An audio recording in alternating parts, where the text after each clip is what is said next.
Okay, it's going to be a classic review of Dr. Dre's 2001. Originally supposed to be titled The Chronic 2000, but this was the sequel to The Chronic, and it finally came out on November 16th, 1999. After 7-year wait, it took 7 years.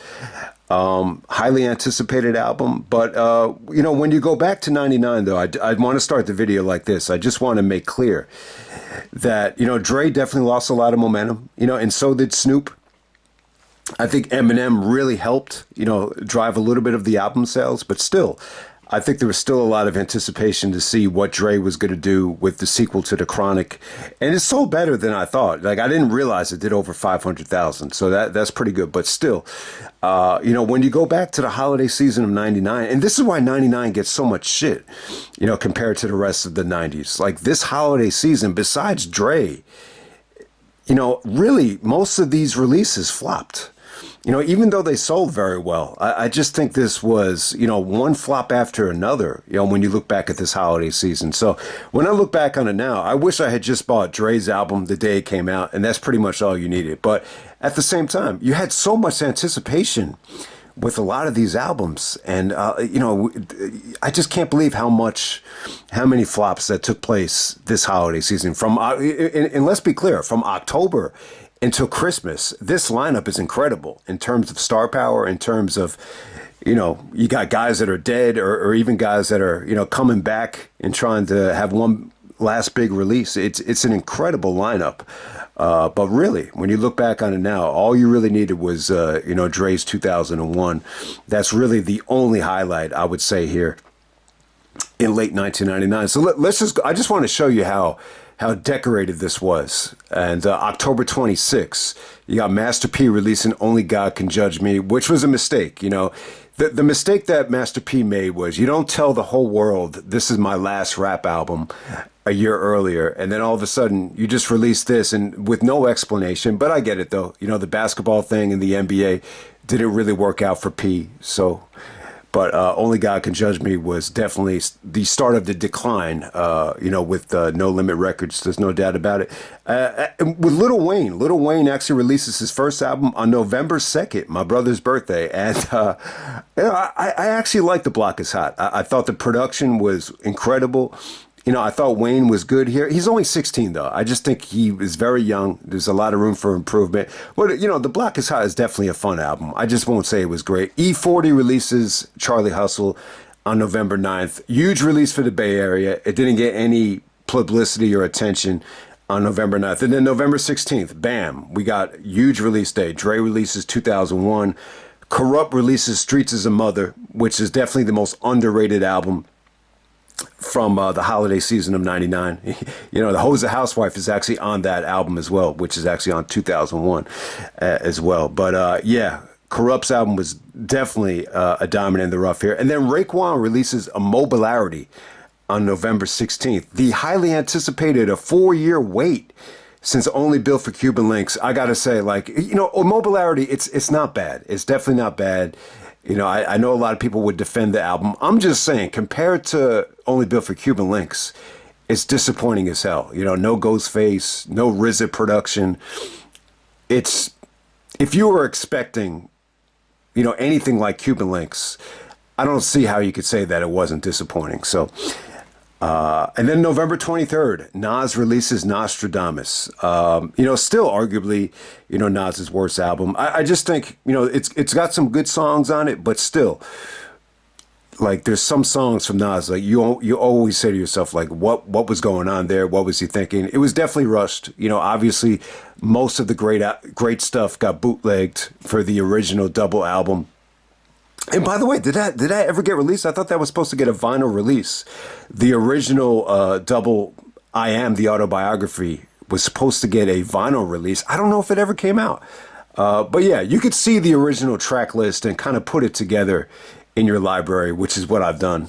But that definitely would have been the best double CD maybe ever if Nas was allowed to release it. But, we know Nostradamus was just a result of all the bootlegging that was taking place in 1999. And then Rakim actually releases The Master on November 30th. I don't remember the album that well. I think there were some good singles, but for the most part, it really got criticized for a lot of commercial attempts. And obviously, Rakim will be, not the guy, to be doing commercial raps. But even Nas, like, couldn't even remember the name of the album when he did the unauthorized biography of Rakim on Streets Disciple. He's like, when he got to the Master, he's like, and then he released something, The Master. So that just shows you how people remember it. Q-Tip releases Amplified on November 30th as well, which, had Vibrant Thing, had, Breathe and Stop. That was a commercial success, no doubt about it. But,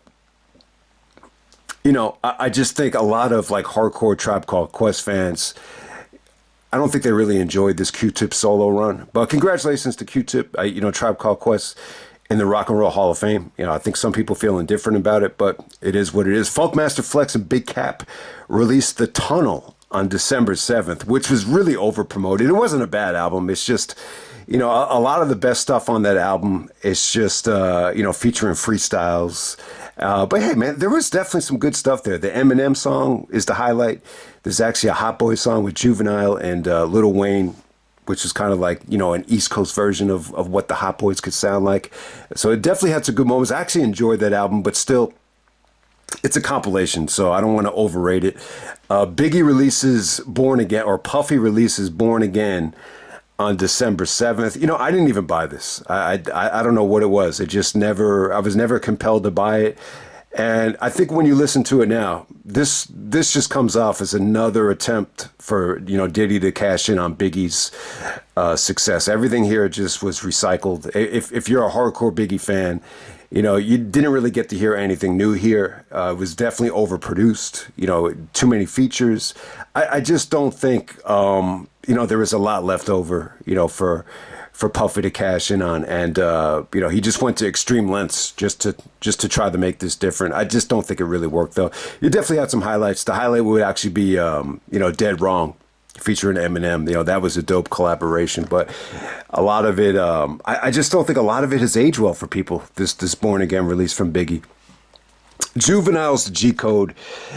You know what this was, man? This kind of, when I look back on it now, this really feels like, they just kind of gave, they just kind of put some leftover tracks on this album to cash in, because Juvenile was still selling. The 400 Degrees album was still red hot. So, why not just focus on delivering a good single? So they gave Juvenile a fresh single, and then let's just kind of just rush whatever tracks we could just throw on an album so we could sell right before Christmas. That's how it came off. So it was definitely a disappointment. No one really talks about G Code anywhere near 400 Degrees, but it definitely had some good stuff on it. I just think most of the album is definitely filler. You get the point there. They wanted to sell right before Christmas. DMX, and then there was X. You know what? It's funny, man. I can't believe I'm going to say it. When you look back on it now, this was by far, DMX's most successful album. I think, it's funny, Party Up, it's almost like still DRE with, how much play it's gotten over time. 25 years later, it's still like DMX's most played song. I think it's a little bit overrated, though. It's definitely more of a pop friendly song. But and then there was X. It definitely has like DMX's most popular, music on it. Party Up, What's My Name. Obviously, those get, played time and time again. It was good though. This was good for people that thought Flesh in My Flesh was disappointing. Flesh in My Flesh is by far, the better album. Like there's really no comparison for me. But I will say, I think DMX was definitely, when he came back with this was more, if you were like a mainstream rap fan, this was probably a little bit more satisfying you in terms of the singles delivering. Flesh in My Flesh was a little bit more personal, and I just think it's a better album for hardcore DMX fans. But this was definitely more accessible. This definitely sold better than even Flesh in My Flesh. I mean, DMX's popularity at this time was just unparalleled. I mean, the fact that he outsold Dre and Jay-Z by like almost 200,000 at the first week is crazy. And, Ab-Soul was actually just telling a story. Like when he went on the Hard Knock Life tour, like he he met Jay-Z with an attitude. Like like when he saw Jay-Z, he was like, where he wanted to ask him like, where's DMX? Because he wanted to meet DMX. So it's funny, even though it was a Hard Knock Life tour, DMX was still maybe the bigger draw at that time. But I think over time people realized, Jay-Z definitely had more longevity than DMX.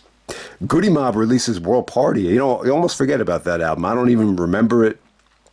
Tupac and the Outlaws released Still I Rise, which sold very well. I actually enjoyed this Tupac release. I think he sounds great on these tracks. Not a lot of people like the Outlaws, but still, like there's still some incredible songs on there. And then Jay-Z actually releases Volume 3 right before New Year's Eve. And that did very well. It's very anticipated. This is the most anticipation Jay-Z ever had, for a release coming off the success of Volume 2. It does like 400,000. But still, I just don't think Volume 3 I don't think it was as good as it could have been. I don't even think it's as good as Volume 2. The argument can be made, though, that Jay-Z, sounded a little bit more confident and better than ever in terms of delivery. I just thought some of the production choices and the features, especially with the hooks, were a little bit weird. But, Volume 3 is still dope. I don't think it's Jay-Z's worst album. I just don't think it's anywhere near as good as Volume 1 and Volume 2. I actually like Volume 1 the best out of the three in my lifetime, releases. But yeah, I just wanted to kind of recap how many disappointments there were. So out of all these albums I just named, I mean, really, the only one I would consider great is Dr. Dre 2001. The Corrupt album is definitely the diamond in the rough. And it's funny because Corrupt is all over 2001. But yeah, definitely Dre's 2001 is, in this lineup here, maybe the craziest release dates ever for a holiday season in hip hop. Dre's 2001 is really the only classic album. And think about it, where you got Dre going up against Biggie, Tupac, DMX, Jay-Z, Rakim, Nas, Master P, Lil Wayne, and it blows away all of these albums. So just wanted to make that clear. Okay, man, so it's finally here. I was planning on doing this video for maybe since the summertime or maybe since last year with Doggy Style's 30th anniversary. But yeah, I thought maybe 25th anniversary. I think we'll go back to Dr. Dre's Chronic 2001 for November 16th, 1999. I know the timing of it is a little bit weird. I didn't plan on reviewing the Ab-Soul album. The Ab-Soul releases came out of nowhere. I'm just like, man, I got to support my guy and try to get the review up. So I was really happy with the Ab-Soul release. But yeah, I know it's a quick turnaround with another hip hop review. But still, man, I wanted to get this up. And the other reason it makes sense to do it now. We got Dre and Snoop working on Missionary, and it looks like it's coming out December 13th. You could already pre-order it. They actually got the single. I think it's called Gorgeous.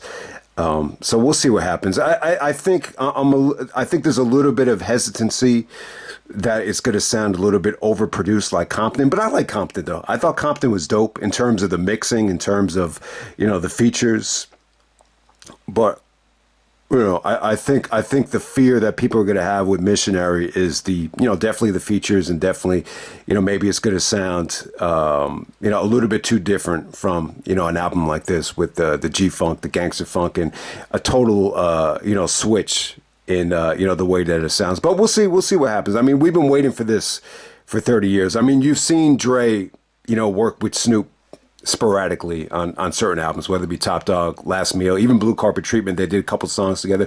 But this is the first time where Dre is going to filter out and have a magic touch on each and every track. So it should be good. It really does. It feels like Snoop's first album like in years. Snoop has released a lot of albums. It's just like not a lot of them have gotten a lot of publicity, and it's just like year after year, you just almost like forget. Even when people look at a list of like the top 20 Snoop albums, you like really the only stuff you remember is like the stuff from the 90s, and it's like, man, I didn't even know about most of these albums. So it really does feel like Snoop's first major release maybe like since Blue Carpet Treatment. Like I think that's a fair, statement to make. But hey, man, let's get right on to the review here.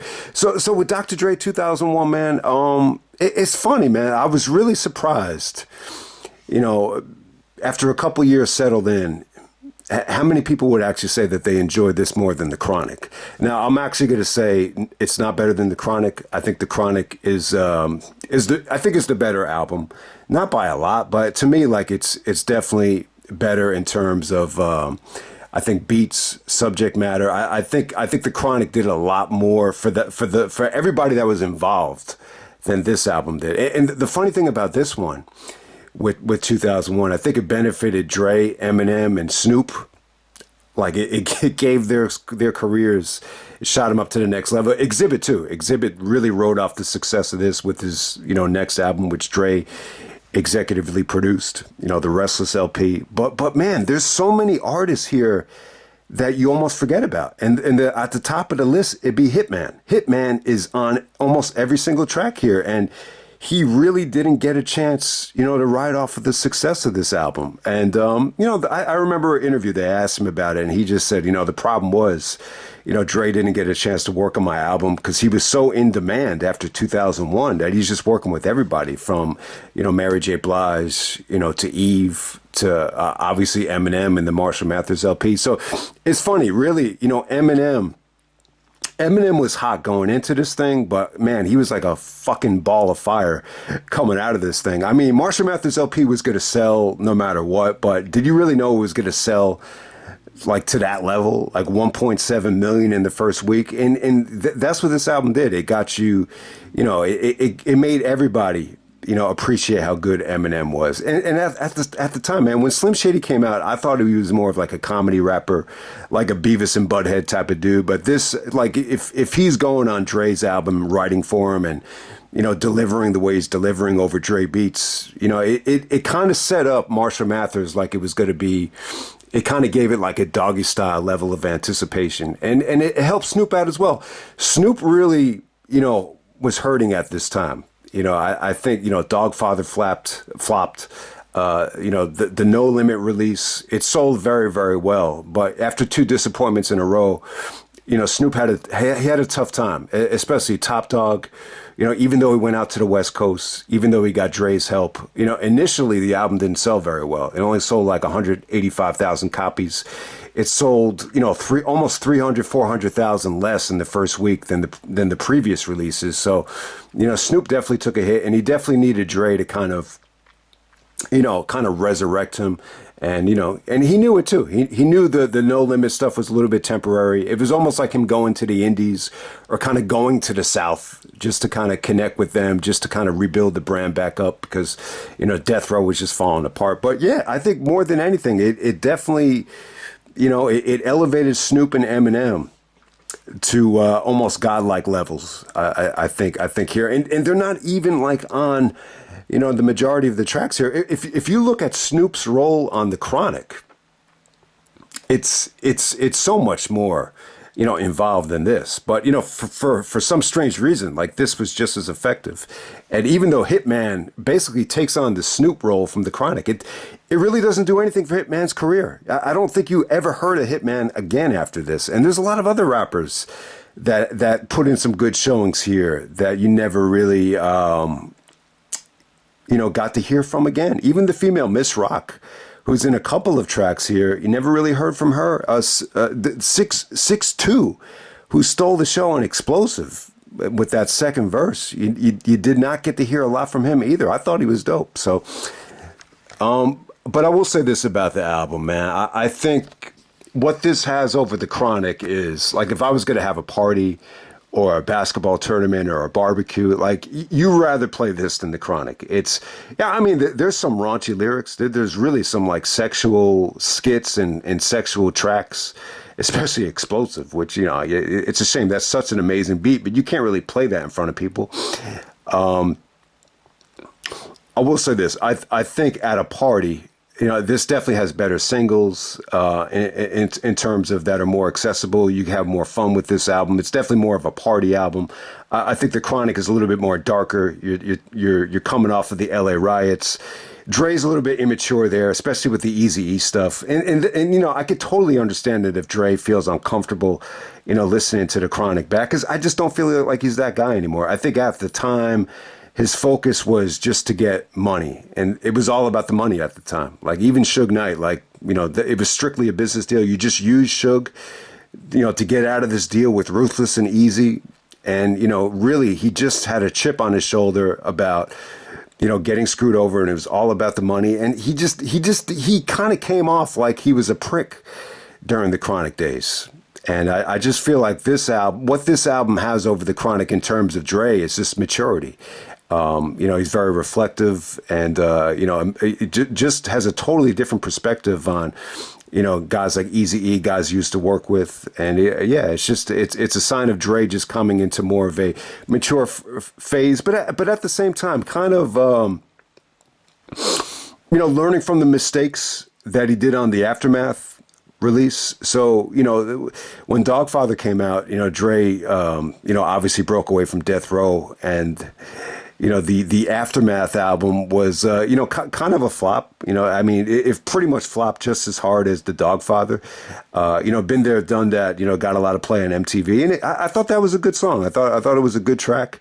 But it's almost like he was a little bit too, maybe he was a little bit too premature just to pronounce that, you know, gangster rap is dead, and, you know, like he's been there, done that, like he's above all this shit. And it just didn't, I don't know if it really worked as well as he would have liked it to. And you know, you had the East Coast Killers, West Coast Killers track, which was to put an end to the East Coast West Coast beef, which was also a really, really good track. But if you look at the rest of that album, the compilation, it didn't do anything like for Dre. Like it didn't get you excited about Aftermath. I think everything was just a mess. Like there's really nothing else on that compilation that you could really, you know, take home and say, oh, okay, this Aftermath album is good.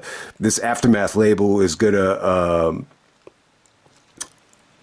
You know, be a continuation of what Dre did on Death Row. Like it didn't feel like that until Eminem came out. When Eminem came out, it was like, oh, okay, this is going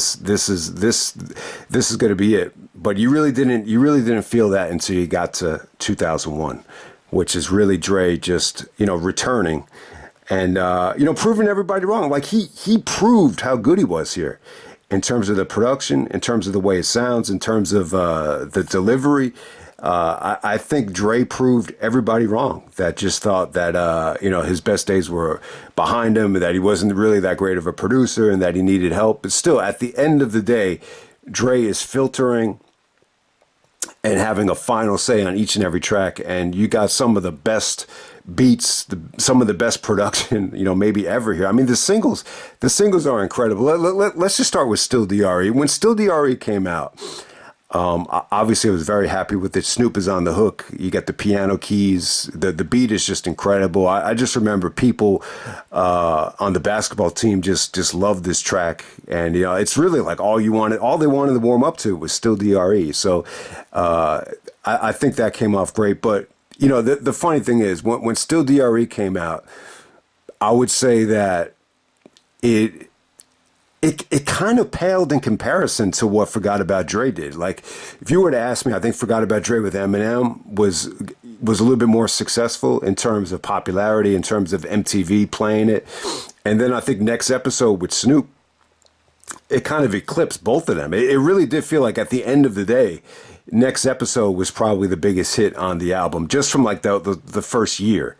And then I think at the Super Bowl too, the fact that they opened up the Super Bowl with Next Episode, it kind of surprised me. I was just like, I'm not crazy about the Next Episode. Like over time, I kind of think it's too much of a party track, and it's a little bit too simple. And the sample's really not, you know, the song is really not that much different from the sample. But they proved me wrong at the Super Bowl, because I could see why Dre wanted to open up with Next Episode. It's just a great song to perform live in front of people. But I'm just shocked at how, you know, how successful Still DRE has become. I mean, it seems like it just keeps on getting bigger and bigger and bigger as time goes on. And I think 25 years after the fact, it's by far, you know, the best song in this album. It may be still Dre's best song ever.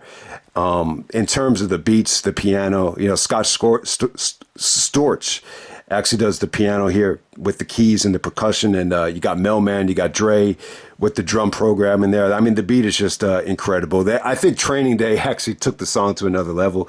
Denzel and Ethan Hawke, they use this in Training Day when he's like, "You're in the office, baby." So I think that definitely helped the song. And then when you look at the lyrics here, Snoop does the hook, Dre does the verses, and it's really really weird, man. They apparently, Jay-Z ended up writing the whole song in terms of Dre's verses, and it's funny. Everybody took a shot at it. I don't think Snoop was going to nail this one. This would have been tough for him to nail. I don't think writing is Snoop's best quality. But, I think DLC took a stab at it. Obviously, I'm sure Eminem took a stab at it.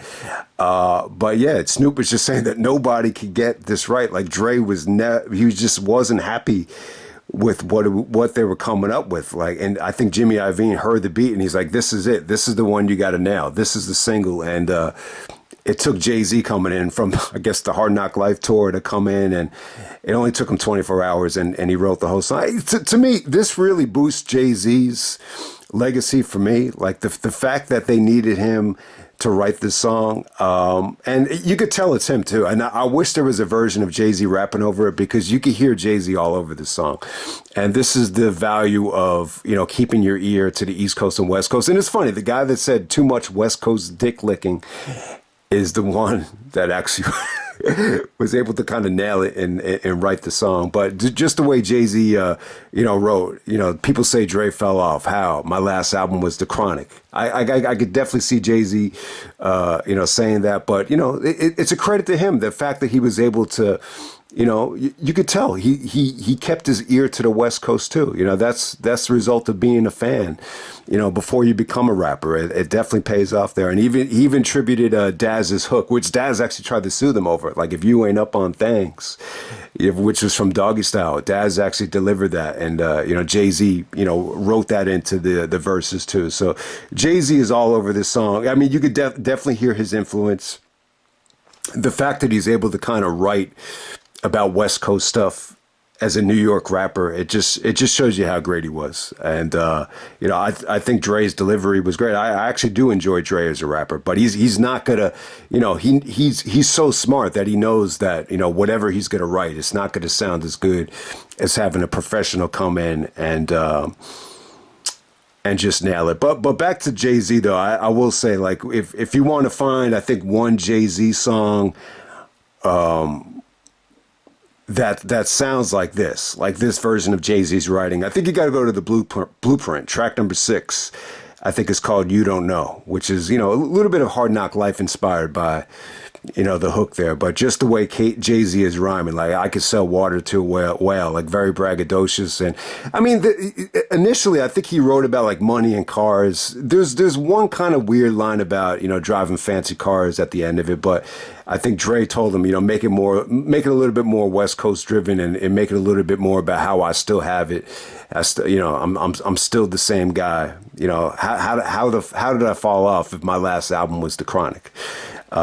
So yeah, that's a line that everybody does remember. So Still Dre, to me, it's definitely the best track on the album. Forgot About Dre, the next single with Eminem.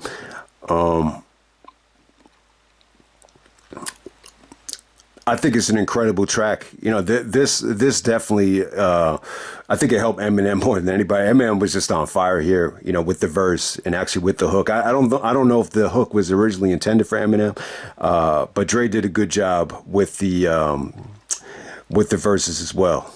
Yeah, I mean, just really, most of the album just talks about him,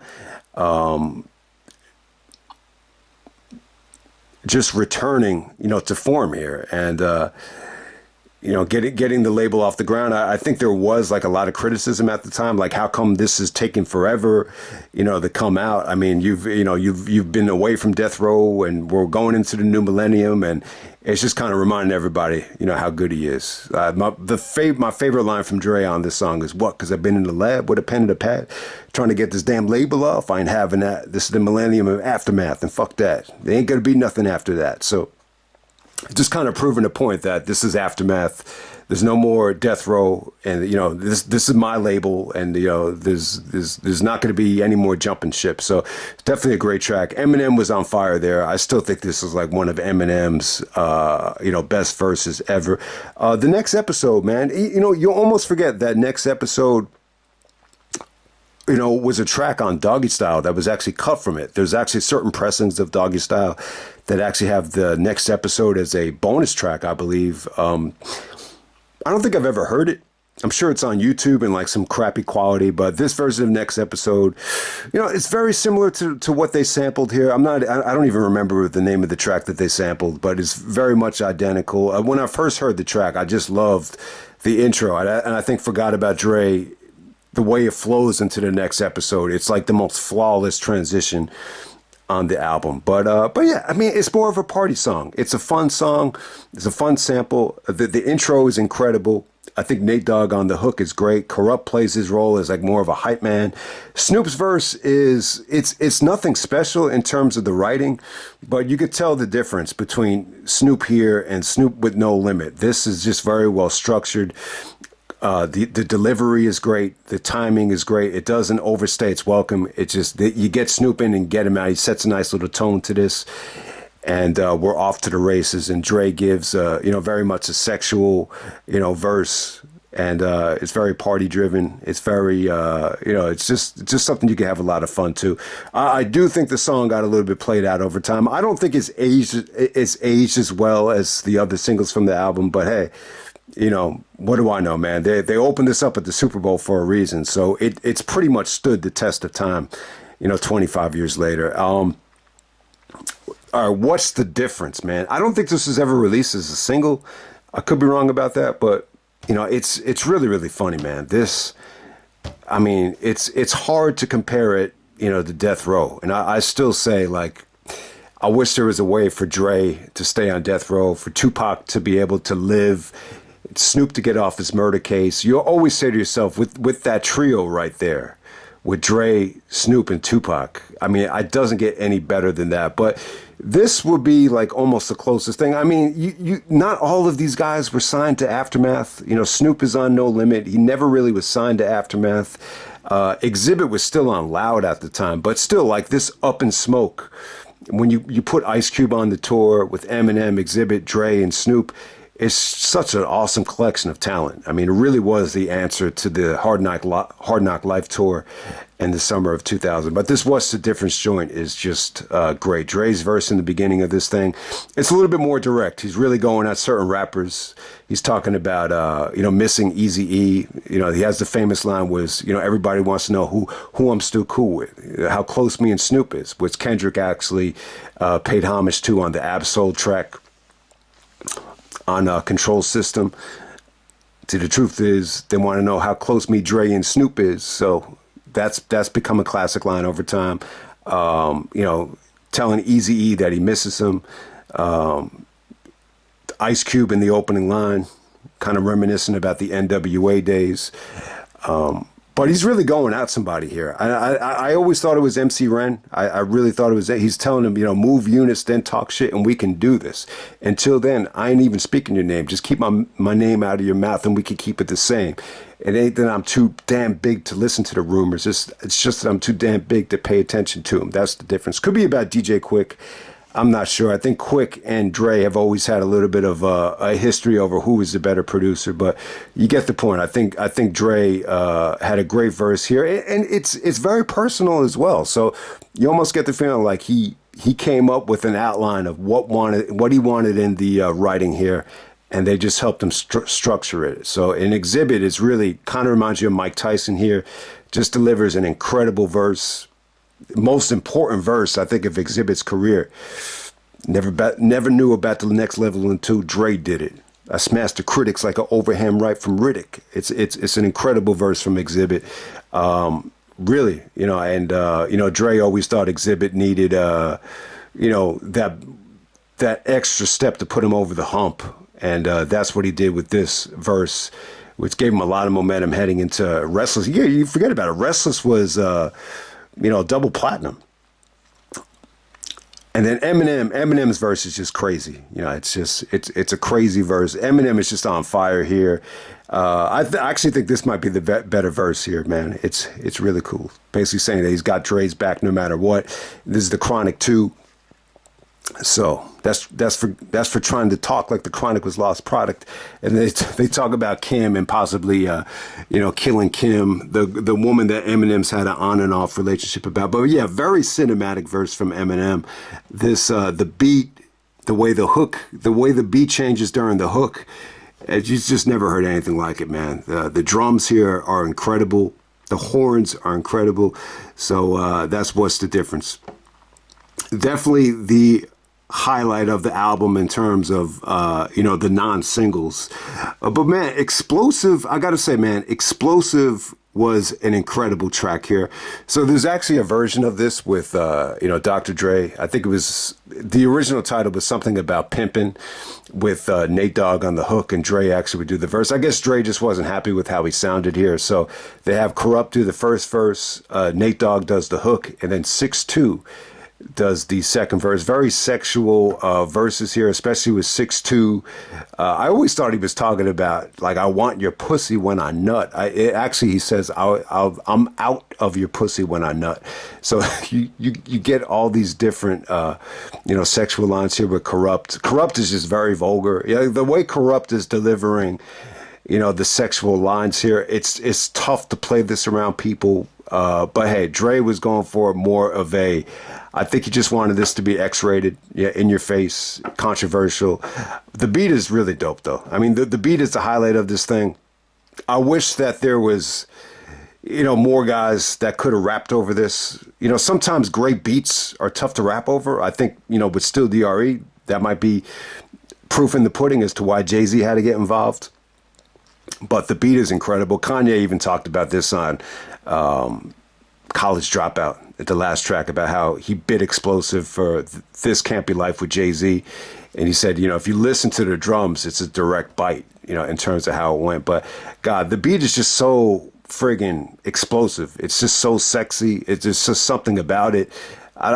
Man, this is just Dre at his best here. And I know Dre didn't, play all the instruments here, but the fact that this is the finished product, it's one of my favorite beats ever, man. Like this is like the equivalent of a beat being an orgasm. How fucking dope this song is, Explosive. So, I mean, the first half of this album, I think is really, really good. Fuck You is another sexual track with Snoop. Snoop kind of doing the same thing again. Kind of a continuation of the Ain't No Fun If the Homies Can't Have None. Devin the Dude, I thought, had a great feature there as well. You could give me some head, but keep the breakfast in bed. I'd rather spend my morning digging through some records instead. So yeah, I mean, he really fit in. He fit in well. You know him more from the Scarface days, but yeah, he was really able to come in and shine there. Devin the Dude, and then Snoop is actually on the last verse there. The hook is okay. It's good, man. It's got a unique beat to it. It's definitely one of the highlights of the album. Big Egos featuring Hitman. It's the first time you get to see Hitman on this album. I think Big Egos is an underrated track. What it really does, it's very cinematic.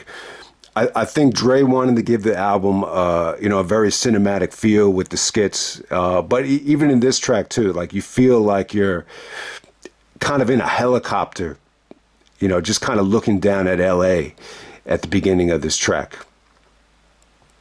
And very much, a lot of this album just features Dre giving history lessons. Because from Ice-T to DOC to DRE, started with that SOB, like Dub C and Rich Wolin. I think DOC actually wrote the verse, so there's some really great lines here from DOC. That Dub C line, I always have that like going through my head, just randomly, no matter what. So the Big Egos is dope. It's kind of got like a, the beat isn't as mind-blowing as some of the other beats, but when you really listen to it, it's really, really underrated. It kind of paints more of a little bit of a depressing, but still cinematic, image of LA, especially like at night. Lightspeed is definitely like the weed smoking track of the album. Yeah, it's got a unique beat here. Almost Dre kind of going back to the always into something kind of synthesizers. So Lightspeed's definitely dope. Also featuring Hitman. So that's kind of like the laid back weed smoking track. Let's Get High, another, weed smoking track. Dre is really not like, Snoop has always said that Dre was a real phony when it came to, smoking weed. But Let's Get High is definitely another party track, another sexual track. Dre actually talks about busting a nut on a towel and then he passed out. I definitely think who had the good verse here. Yeah, Corrupt is actually on this track too. Yeah, I mean, it sounds good. I would say poor subject matter, but this is just one of those tracks that you can't take too seriously. That Mrs. Rock actually ends the dick where she's talking about she'd rather masturbate than fuck like regular guys, and she's talking about marrying a big dick. So just a lot of stuff that's not going to age well for everybody, but it's definitely a dope. The beat is definitely dope, and Dre's delivery is pretty damn good on it. I gotta say, an underrated track, but didn't get a lot of attention at the time is the Bitch Niggaz track with Snoop, Hitman, and Six Deuce. It's cool. It's kind of like Snoop and Dre kind of responding to a lot of bickering that's been taking place, whether it be Suge, whether it be the guys from Death Row. Dre took a lot of criticism leading up to this thing, and a lot of the Death Row camp was just saying that he didn't have it anymore, and then the same thing with Snoop too. Like he's just tired of all the bickering between labels and everything. So it's definitely a nice smooth beat here. You could definitely hear the influence here when you compare it to some of Eminem's singles, like My Name Is. Some of the guitars are very similar to the Slim Shady LP. Hitman had a great verse. Six Deuce stole the show here. I love the line where he says, when he's talking about the haters, he's like, just like Master P said, did it go, did it go. So Master P was still popular at the time. So they do this. Then they have a whole bunch of skits here. You have the car bomb skit. You got the education comedy skit with Eddie Griffin. The Murder Inc. track is kind of weird. It's almost like a Halloween beat featuring Hitman and Miss Rock.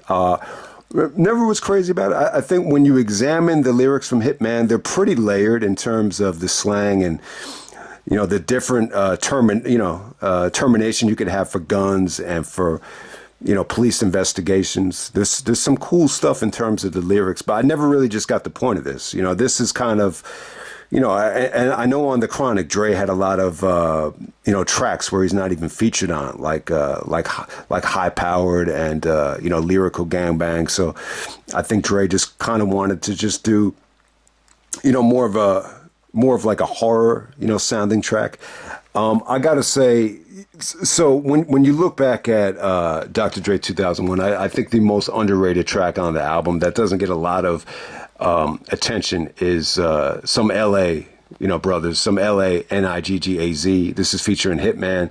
Dafari actually had an underrated release in '94. You get to see him here. Exhibit, Nocturnal, Time Bomb, King T, MC Ren, and Cocaine. I think this is a really, really underrated track. I love the beat. The way the beat transitions as the hook starts is great. Cocaine is actually on the hook, which is actually a rapper that dissed Dr. Dre back in '94. But over time, he became more of a guy that could sing hooks. So this is just all business here. So you get to hear him on the hook. The interesting thing about this track that didn't really hit me until doing the review is before each and every verse. And I did recognize this with some of the verses, but each and every verse, they're paying homage to a West Coast song. The one that Exhibit did, I don't remember, I didn't even know of that song or that group, but most of them are pretty familiar. One of them is actually from the Far Side with Passing Me By. There's actually Ice Cube, Jackin' for Beats, Straight Outta Compton. Obviously, that's an obvious one. Ice-T.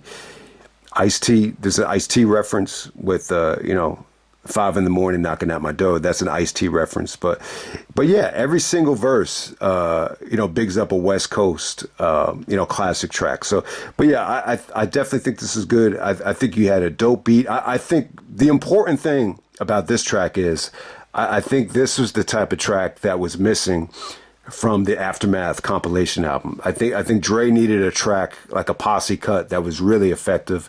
You actually have MC Ren, kind of on the intro here to open up the track. First time MC Ren and Dre were ever on a track since the last NWA album. So that was pretty cool.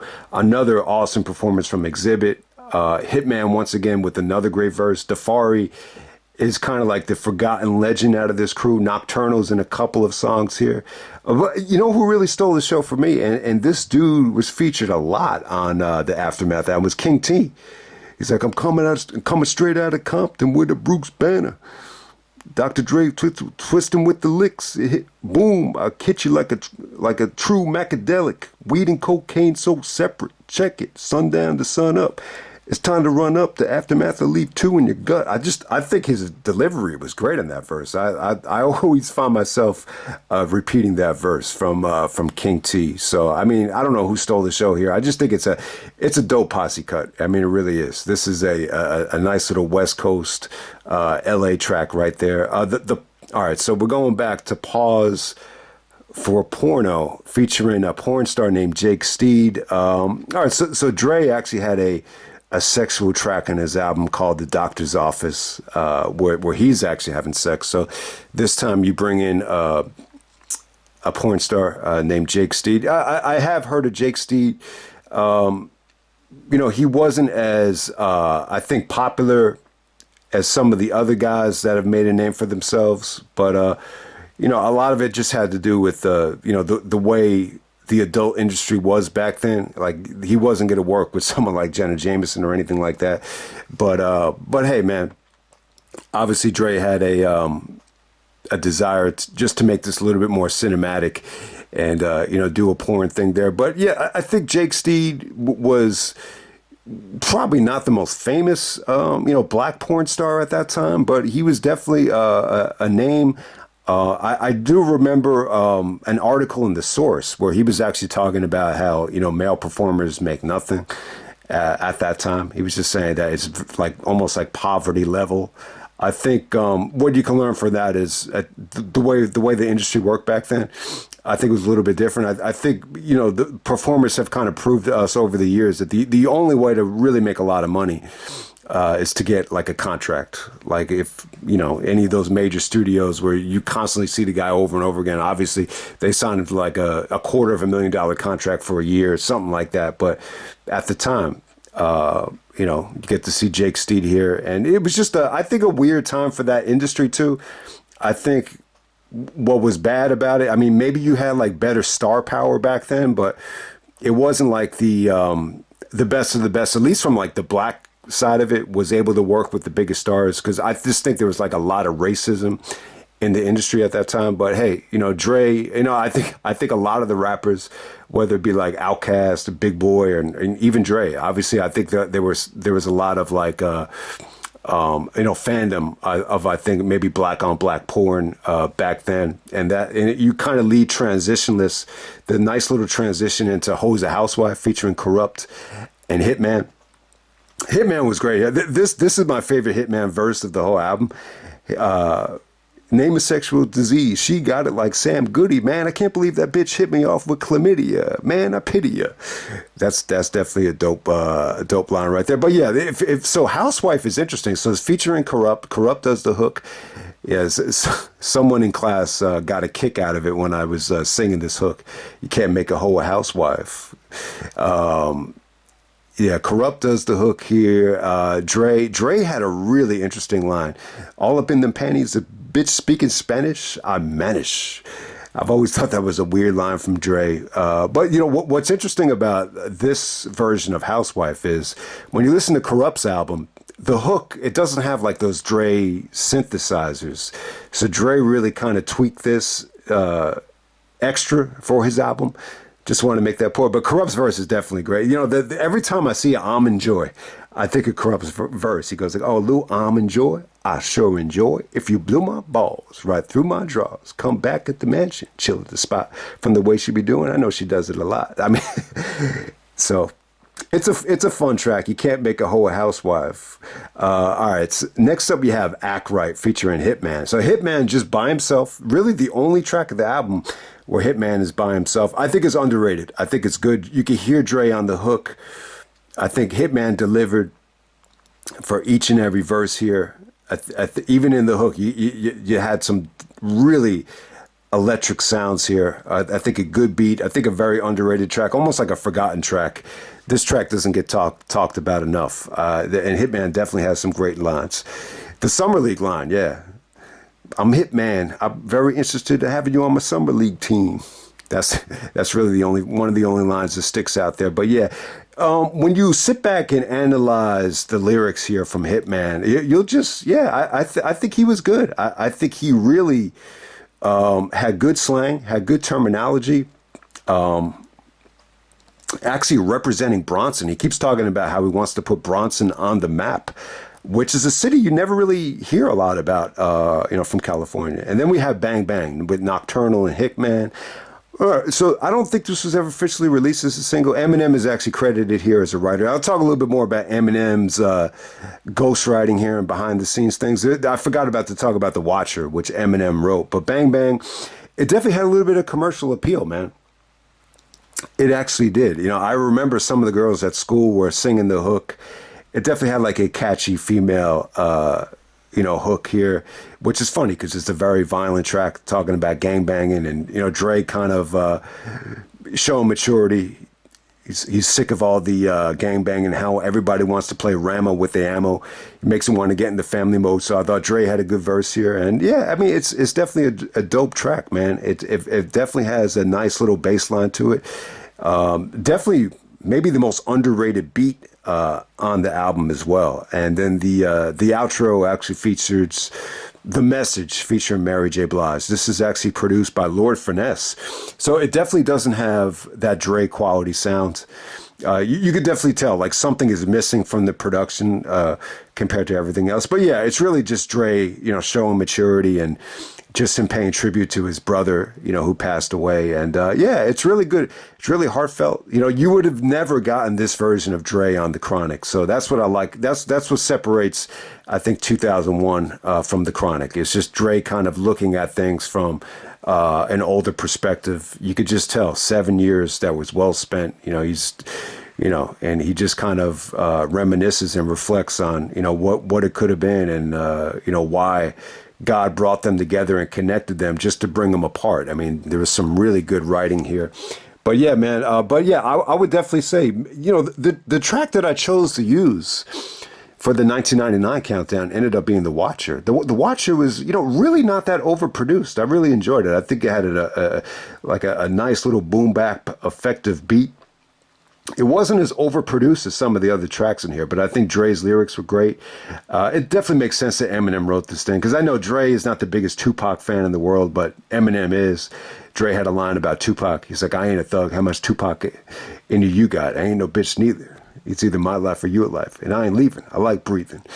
So I think Dre had a really good line here. A really good, 3 really good verses here written by Eminem, but Dre delivered them very effectively. Talking about getting older. Things just ain't the same for gangsters. I just sit back and watch them grow. They actually did a sequel to this on Jay-Z's album, The Blueprint 2, featuring Rakim and Jay-Z. But yeah, I still think this is the best version of it. I think it was good. Eminem actually is on the hook here, which, it definitely does make sense. You can hear him. It's a hook mix with someone else, but you can hear Eminem on the hook. Eminem does like a lot of sound effects on this album as well, especially on Let's Get High. Is that Dre over there? Even on Bang Bang. Does some impersonations there. But yeah, Eminem actually does some good writing here. So I guess DOC, Eminem, maybe even some other guys helped write for Dre. But I'll just end it right there, man. I think this is an incredible album. I think overall, I would say this. I think it's a little bit more fun than the Chronic. I think the Chronic is more effective in terms of, creating, more of that street imagery coming off the LA riots. I think everybody that was involved with the Chronic benefited from that. And that's something you can't say about 2001. So I think that's the most important part. But I think the 2001 is definitely more party friendly. It's a little bit more fun. I think the first half is incredible. I will say this though, I think the Chronic blows away the second half of this album. So the stretch, my argument against 2001 is this second half from Let's Get High, to maybe Murder Inc. I think that's a bad stretch. I do. I think even the song with Snoop, it was a little bit underwhelming, I think, for that time in terms of the beat. I think maybe a little bit too laid back. I think the Murder Inc. stuff, like some of these tracks and some of the skits, I'm just like, this, it kind of sounds like a mess, but I get what Dre was going for. He wanted to create like a chaotic, cinematic type of feel for it. But hey, man, the end of the album is underrated. I think from the LA Posse cut to the Housewife track, I think Hitman is underrated as hell on Act Right. I think Bang Bang is definitely a banger.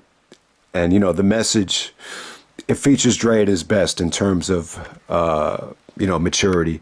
So I'll just end it right there, man. That's Dr. Dre, 2001. And I'm out. All right.